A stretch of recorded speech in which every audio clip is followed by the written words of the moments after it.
السلام عليكم ورحمة الله تعالى وبركاته. الحمد لله رب العالمين. اللهم صل وسلم وبارك على سيدنا ومولانا وقائدنا محمد وعلى آله الطيبين وصحابته البررة المتقين وعلى تابعيهم بإحسان إلى يوم الدين. Bien entendu, je commence par vous dire à quel point je suis content d'être presque parmi vous ce soir. À l'occasion des majalis de Muharram, Al-Aqsa Masjid me donne l'occasion de m'adresser à vous.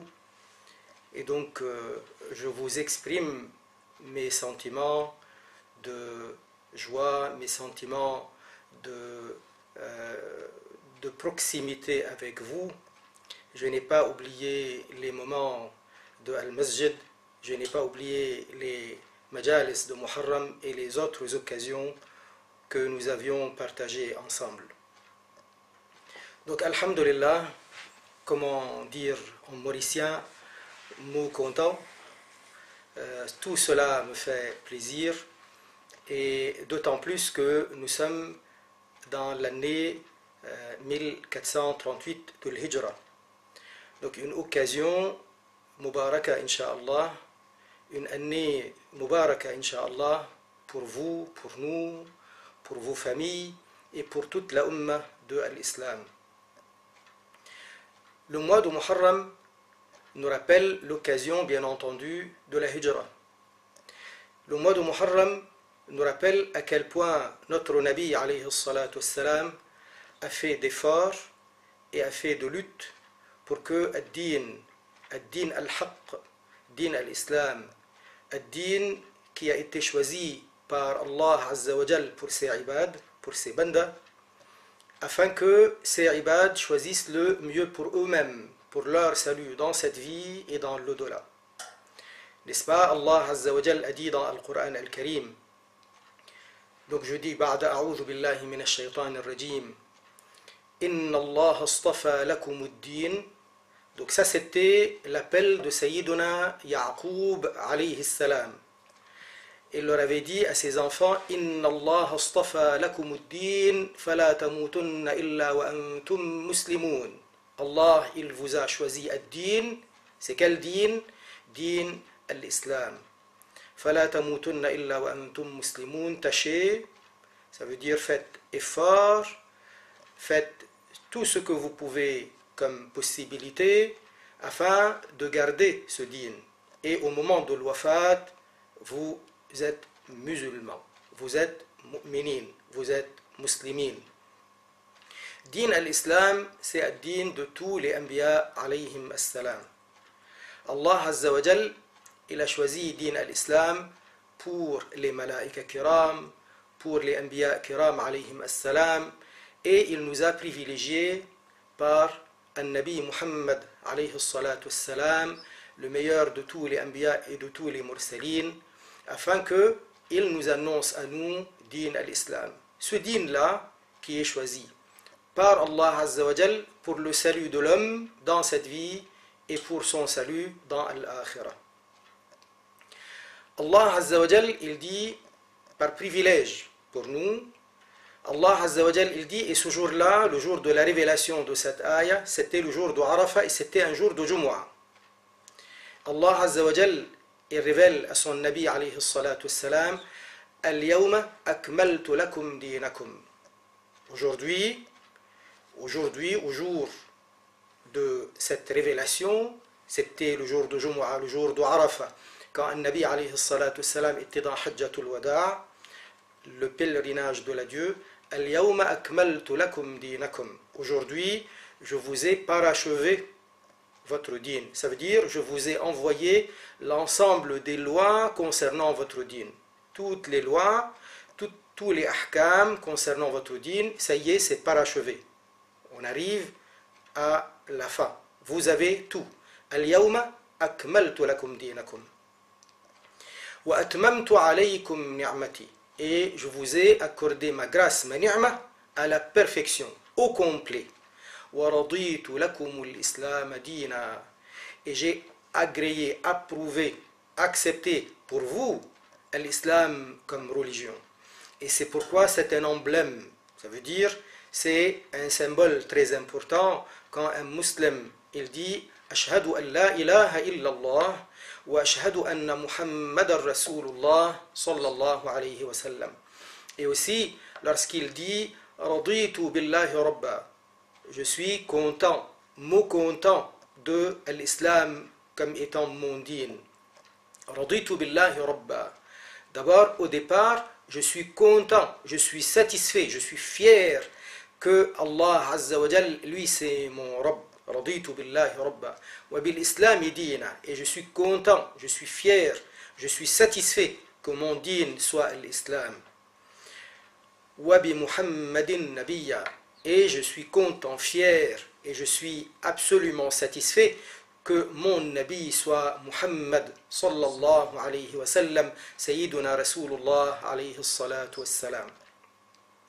Et d'ailleurs, il y a un hadith sharif qui dit que celui qui dit chaque matin Raditu billahi rabba wa bil islami dina wa bi Muhammadin nabiyya sallallahu alayhi wa sallam, eh bien c'est moi qui le lui promets.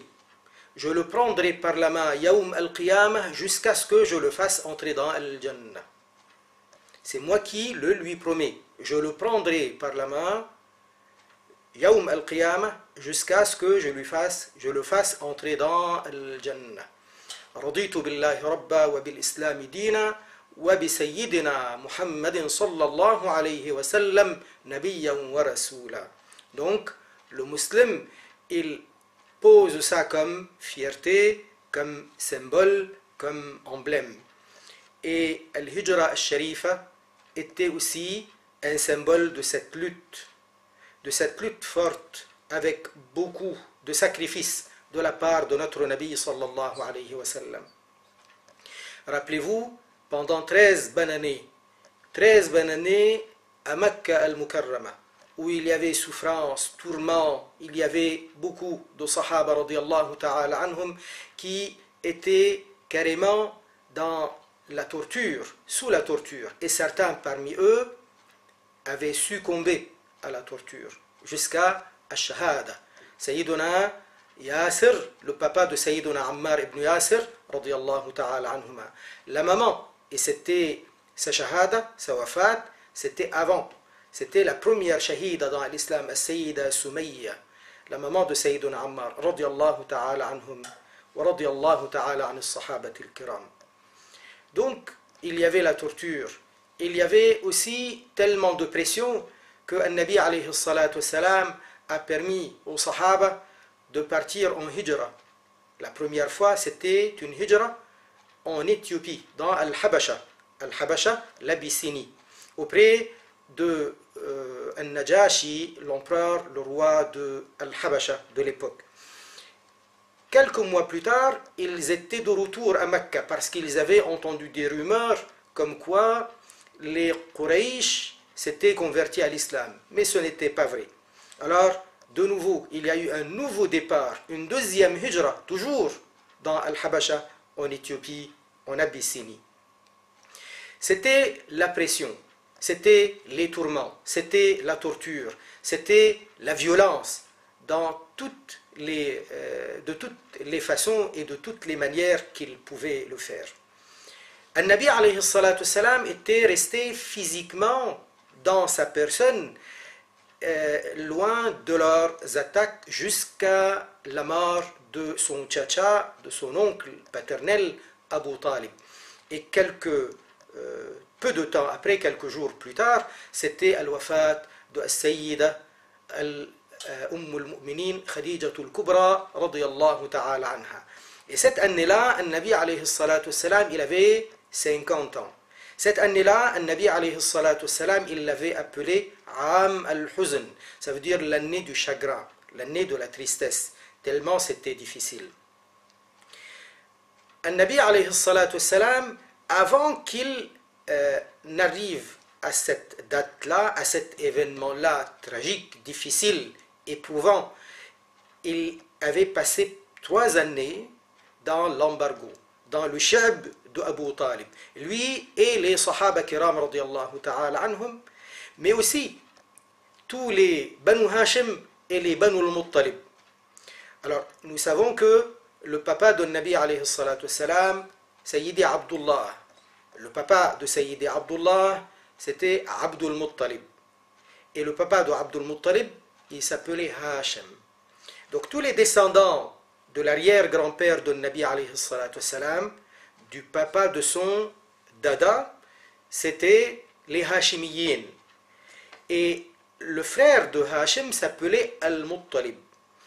Dans cette affaire, lorsque les Quraysh avaient signé un pacte pour isoler An-Nabi alayhi salatu salam, pour isoler les mu'minines, les muslimines avec lui, et pour faire pression sur Abu Talib, son tchatcha, qui lui, il ne voulait pas le livrer. Les Quraysh, ils voulaient faire pression pour que Abu Talib leur livre un Nabi alayhi salatu salam, comme ça ils vont l'exécuter. Abu Talib, il leur a dit non.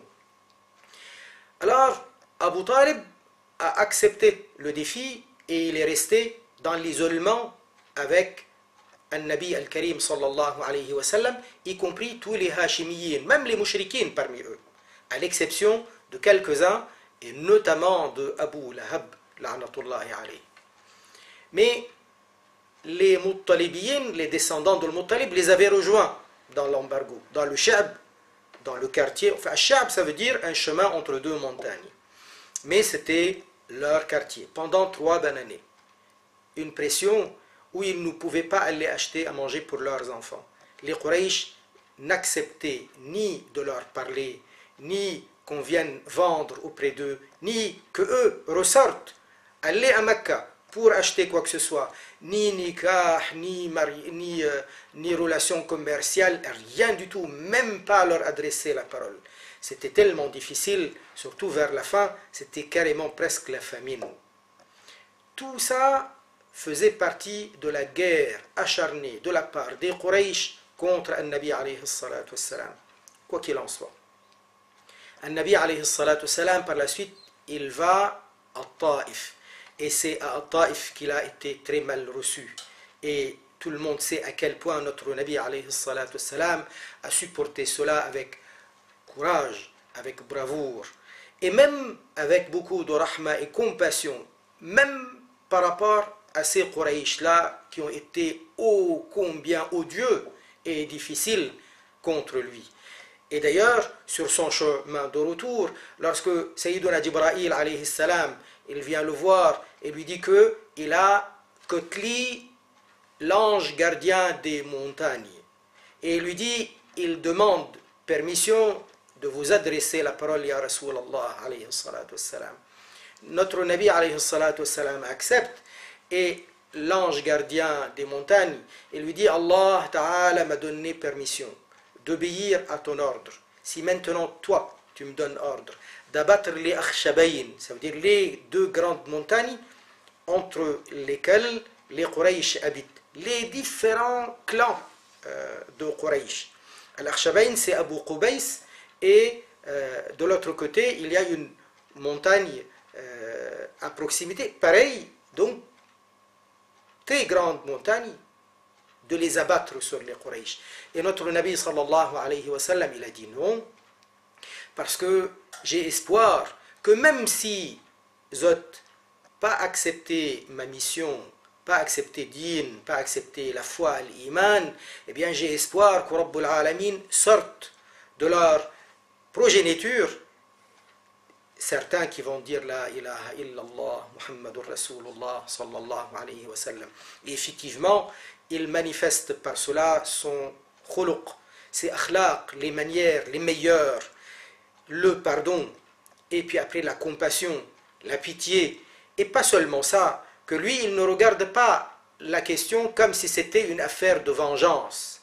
Ils m'ont fait du tort, eh bien qu'ils subissent le châtiment. Il ne voulait pas de ça. Il voulait plutôt continuer sa mission, malgré les tourments, malgré la pression, pour qu'il les conduise, ou du moins pour qu'ils conduisent leurs enfants, leur progéniture, à la fois pour les sauver dans Dunya et dans Akhira. Tout ça, c'était Makkah al-Mukarrama. Et encore, on passe sur beaucoup de détails. Notre Nabi, alayhi salatu salam, il a réussi dans sa mission lorsque lui, il a cherché à ce que ad-din se propage de partout dans le monde. N'est-ce pas? Allah Azza wa Jal, il dit à son Nabi, alayhi salatu salam, litakuna lil'alamina nadhira, afin que tu sois pour al-alamin. C'est quoi al-alamin? Al-alamin, ça veut dire l'ensemble des créatures. Nadhira, ça veut dire un avertisseur. Ça veut dire que ta mission, elle n'est pas uniquement pour toi, pour ta famille, pour ton peuple, pour les Quraysh, pour les Arabes, les alamin.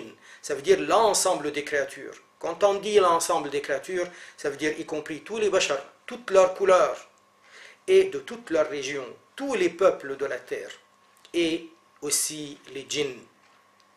Notre Nabi, alayhi salatu salam, il a dit, j'ai été privilégié par rapport aux autres anbiya en 6 choses. Et parmi lesquelles, il a dit, les anbiya auparavant étaient chacun envoyé pour son peuple. Quant à moi, j'ai été envoyé pour al-alamin. Ça veut dire, les aswadihim wa abyadihim, ceux qui sont noirs, ceux qui sont blancs. Et ceux-là qui sont rouges ou ahmarihim, tout le monde, toutes les ethnies, tous les clans, tous les peuples, toutes les races. Comment il fait An-Nabi alayhi salatu salam, comment il fait Rasulullah lil alamin, le messager d'Allah pour l'ensemble des créatures, pour que son dîn aille de partout dans le monde. Eh bien, An-Nabi alayhi salatu salam, il était à Mecca, il était en Arabie. Et il savait très bien que Mecca, c'est la capitale pour les Arabes. C'est la capitale, c'est l'endroit qu'ils respectent le plus, par-dessus. Et respecter les Quraysh par-dessus les autres peuples parmi les Arabes. Que les Arabes soient du Yémen, qu'ils soient du nord, qu'ils soient du sud, de l'est, de l'ouest, leurs tribus, qu'ils soient un petit peu civilisés, les Bédouins, tous, ils avaient un respect particulier pour les Quraysh, qui sont des descendants directs de Sayyiduna Ibrahim al-Khalil, alayhi salam. Mais parce que eux aussi, ils étaient les gardiens de Kaaba Sharif, le lieu de leur Hajj, le lieu respecté et vénéré, le lieu qui est considéré sacré et saint par eux, même s'ils sont des mouchriquines, même s'ils ont contredit ô combien la religion au sujet de l'unicité d'Allah, proclamant l'unicité d'Allah en faisant autant de ibadah pour les idoles. Quoi qu'il en soit, ils avaient ce respect.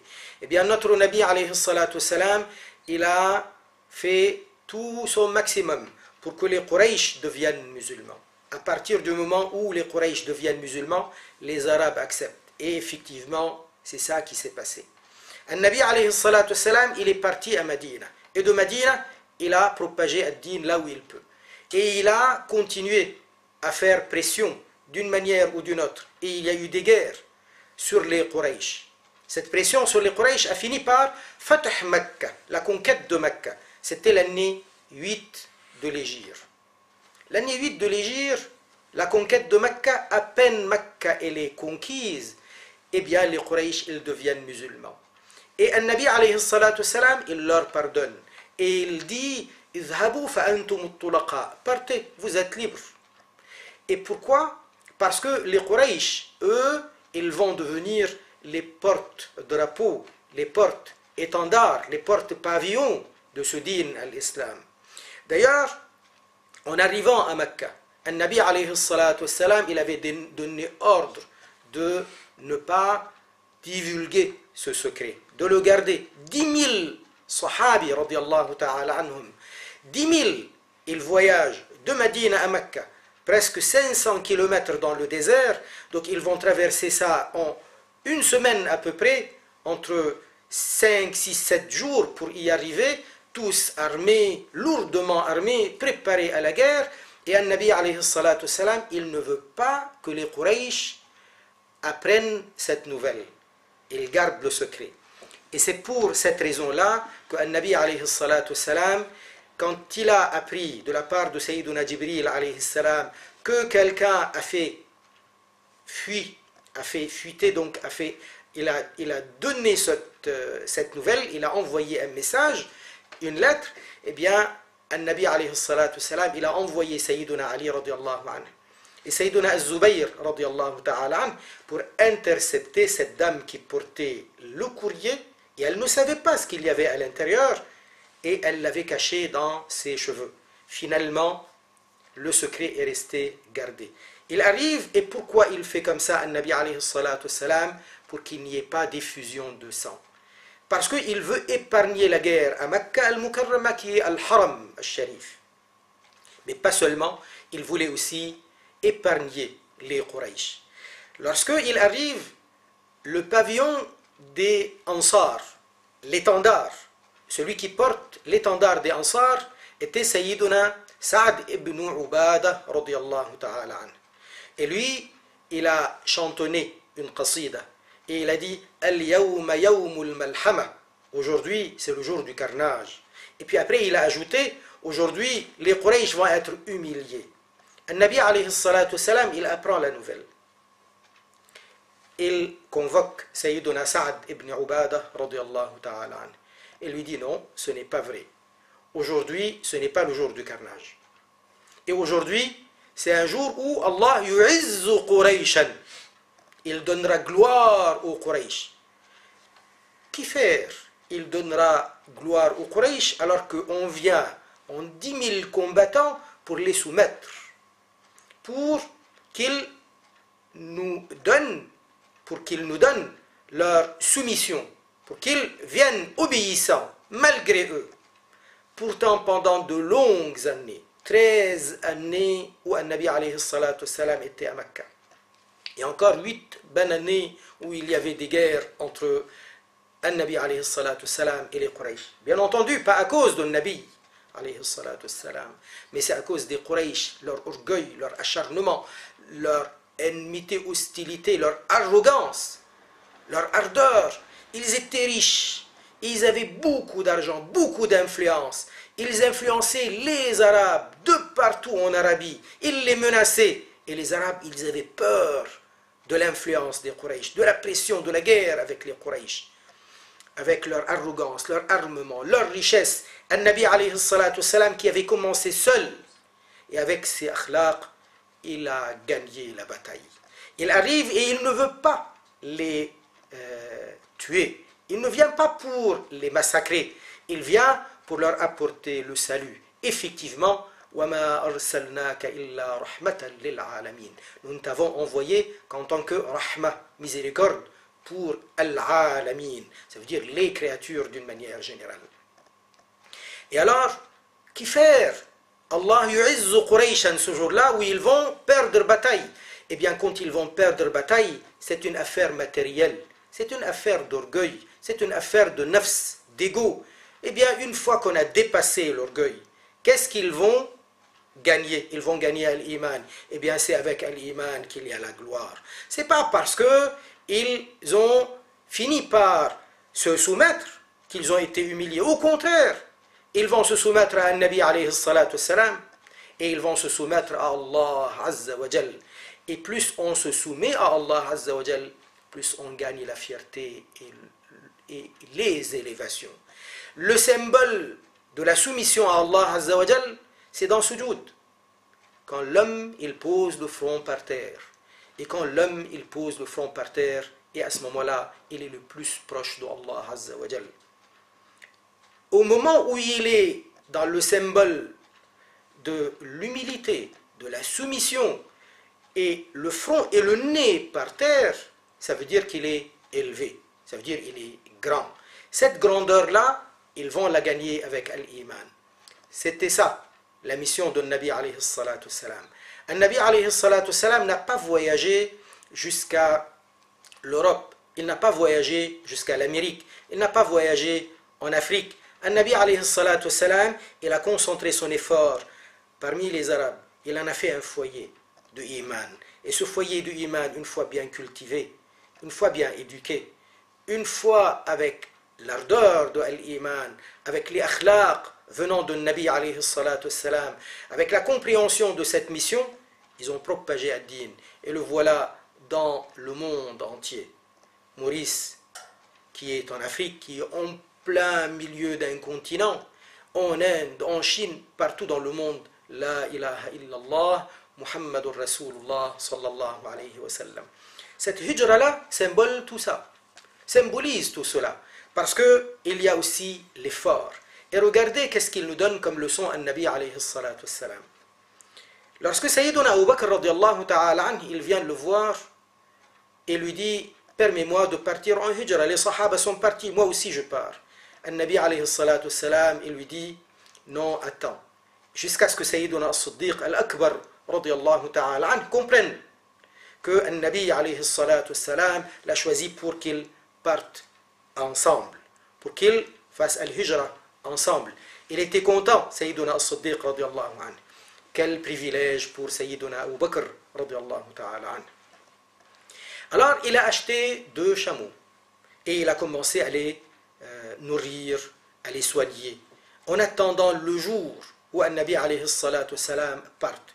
Et effectivement, il vient un moment où il n'avait pas l'habitude de venir dans la journée, dans la matinée. Alors il lui dit, c'est maintenant qu'on part. Sayyiduna al-Nabi alayhi salatu wassalam, il lui dit, le chameau, celui-ci, le deuxième, je l'achète. Abu Bakr radiallahu ta'ala anh, il dit non. Ya Rasulallah, c'est avec beaucoup de plaisir, je te l'offre. Et al-Nabi alayhi salatu wassalam, il refuse, jusqu'à ce qu'il paye. Il veut que ce moment unique, ce moment absolument important, qui est un moment charnière. Charnière, c'est comme ce qui fait que la porte puisse s'ouvrir et se fermer. C'est un moment charnière dans l'histoire de la Ummah. C'est un moment où Nabi alayhi salatu wassalam, pendant qu'il était à Mecca et pendant qu'il était encore sur le chemin, il était dans une situation dangereuse, périlleuse. Les mouchrikines, ils cherchaient à l'attaquer, à le tuer. Donc il n'était pas en sécurité.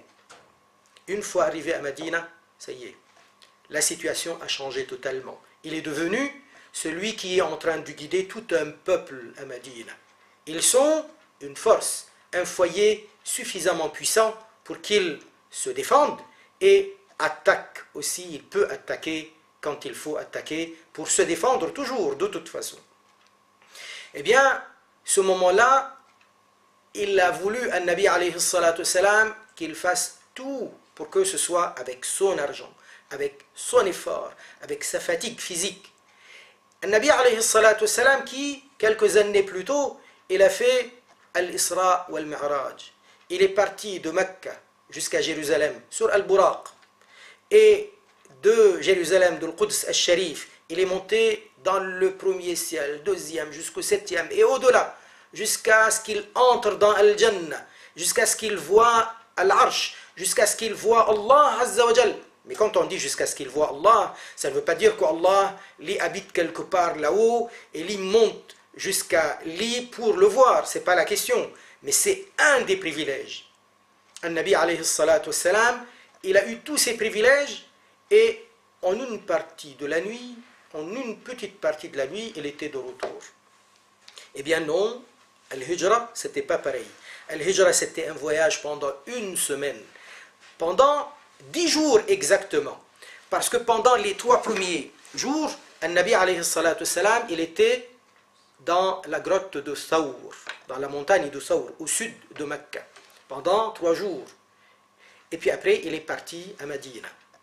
À Medina, à pied, avec tous les dangers, avec tous les efforts, avec toutes les difficultés d'un voyage comme celui-ci, périlleux. Et malgré ça, Nabi alayhi salatu wassalam, il l'a voulu à partir de son effort. Comme ça, il est encore en train de nous donner la leçon. Comment faire pour gagner le salut dans cette dunya, la dignité dans cette dunya, et comment gagner davantage Yawm al-Qiyamah. Eh bien, tout ça c'est Muharram. Tout ça c'est l'occasion de l'Hijra al-Sharifa. Nabi alayhi salatu wassalam, il n'a pas fui. C'était pas une fuite. Nabi alayhi salatu wassalam n'a pas peur. Nabi alayhi salatu wassalam, c'est l'homme le plus brave au monde, le plus courageux au monde. Il n'a pas peur. C'est un ordre d'Allah Azza wa Jal. C'était un fard que les Sahaba partent en hijra. Et un Nabi alayhi salatu salam, il est parti par obéissance à l'ordre de Rabbul Alamin. D'ailleurs, quelque temps plus tôt, lorsque Abu Talib était encore vivant, et lorsque les Quraysh étaient venus pour faire pression sur Abu Talib, un Nabi alayhi salatu salam, il a vu que Abu Talib commençait un petit peu à négocier avec lui, à essayer de faire pression sur lui. Il a pleuré, notre Nabi alayhi salatu salam, et il lui a dit, Wallahi ya'am, je le jure par Allah, ô muchacha, law wada'u ash-shamsa fi yamini, même si les autres mettent soleil dans la main droite, wal qamara fi yasari, et qu'ils mettent la lune dans la main gauche, ala an atruka hadha al-amr, afin que j'abandonne cette affaire, ça veut dire cette mission, ce din, ma taraktu, jamais je ne l'abandonnerai, hatta yuzhirahu Allah, jusqu'à ce que Allah Ta'ala lui donne la victoire, ou ahlika duna, ou alors que on me tue en défendant, en luttant pour la cause de cette mission. Donc un Nabi alayhi salatu salam n'avait rien comme peur, comme stratagème. Il était là tout simplement en train de faire sa mission, obéissant à Rabbul Alamin. Et il avait courage, et il avait tout simplement en vue, avec son intelligence et avec sa perspicacité, en vue de gagner cette mission en faisant du mieux pour convaincre. Et convaincre avec quoi? Avec son enseignement, avec ses akhlaq, avec ses manières. Et effectivement, c'est ça qui a fini par gagner. Le mois de Muharram nous rappelle à quel point Muharram aussi, c'est un des mois sacrés, al-ashhur al-hurum. D'ailleurs, il y a un hadith sharif qui dit أفضل الصيام بعد رمضان صوم شهر الله المحرم, le mois al-Muharram. Donc le meilleur saum après le mois de Ramadan, c'est le saum, le siyam, pendant le mois Muharram. Le mois de Muharram nous rappelle aussi que An-Nabi alayhi salatu salam, il avait, quand il était arrivé à Madina, il avait remarqué que les Juifs jeûnaient le jour de Ashura. Et il avait demandé mais pourquoi ils le faisaient. Ils ont dit que c'était le jour où Allah Azza wa Jal avait sauvé Sayyiduna Moussa alayhi salam de Pharaon, et il avait anéanti Pharaon et son armée. Et ils jeûnent, eux, en remerciement de Rabbul Alamin à cette occasion. Et An-Nabi alayhi salatu salam, il a donc dit qu'il jeûne lui, et il a dit Nahnu awla bi Moussa minkum. Moussa, il est nôtre, il est un des nôtres, plus que il est des vôtres. Ce n'est pas parce que vous vous proclamez de son dîn que vous êtes vraiment de son dîn. Eux, ils avaient falsifié ad-dîn. Et ad-dîn de Moussa alayhi salam, c'est l'islam. Et c'est nous, les musulmans. Il y a des ulama qui disent que le jeûne, rosa, pendant le jour de Ashura, était fard. Certains disent non, c'était pas fard. Mais il y a beaucoup d'ulama qui disent cela, et puis après c'est devenu tout simplement sunnah. Quoi qu'il en soit, il y a aussi un autre hadith qui dit que celui qui, le jour de Ashura, yuwassi'u ala iyalihi, ça veut dire il donne beaucoup de cadeaux à ses enfants, à sa famille, et bien Rabbul Alamin, il lui promet un rizq, il lui facilite son rizq tout le long de l'année qui viendra. An-Nabi alayhi salatu salam nous rappelle aussi à quel point c'est important de faire ibadah à toute occasion, mais particulièrement dans des occasions comme celle-ci, où l'on gagne de la part de Rabbul Alamin beaucoup de sawab et beaucoup de bénédictions. D'après certains textes venant des Sahaba Kiram radiyallahu ta'ala anhum, nous savons aussi que le jour de Ashura était aussi le jour où Sayyiduna Nuh alayhi salam et les mu'minin avec lui qui étaient dans l'arche étaient délivrés. C'était un jour de Ashura. Et le jour où Allah Azza wa Jal a accepté le pardon pour Sayyiduna Adam alayhi salam, c'était aussi un jour de Ashura. Mais malheureusement, le jour de Ashura a été aussi, à un moment donné dans l'histoire de notre Ummah, une occasion qui nous donne le chagrin. C'était le jour de Karbala, lorsque Sayyiduna Abu Abdullah al-Hussein, radiyallahu ta'ala anh, le fils de Sayyida Fatima al-Zahra, radiyallahu ta'ala anha, le fils de Sayyiduna Ali, radiyallahu ta'ala anh, le petit-fils de Rasulullah, alayhi salatu wassalam, a été massacré avec Ahl al-Bayt et avec ceux qui l'accompagnaient. L'armée du tyran Yazid. Sayyiduna al-Hussein radiallahu ta'ala anhu, ce qu'il voulait faire, c'est sauver la Ummah.